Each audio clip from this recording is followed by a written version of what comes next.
Dozens of organizations came together to lend a helping hand in Waterville. Kadichi Lawrence has more.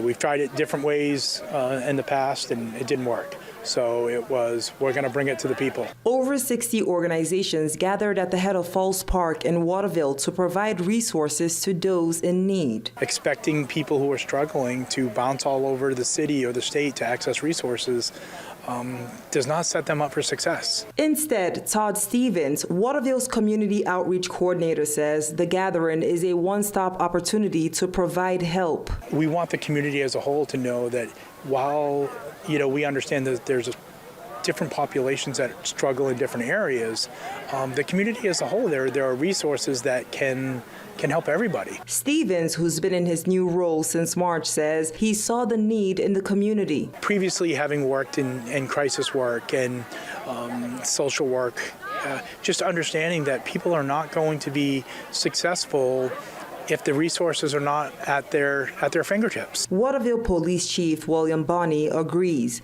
He says that was part of the purpose of the outreach position. As we were looking at developing the position, we realized there was so much more to it. And mental health is a huge issue, but it often co-occurs with other disorders such as substance use disorder.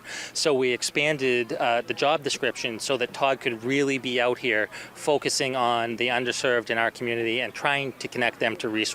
As the first of many, Stevens says he's grateful to see many organizations eager to help. There are so many people in this community that are food insecure that doesn't matter whether or not they're living in a tent or they're living in an apartment or a home.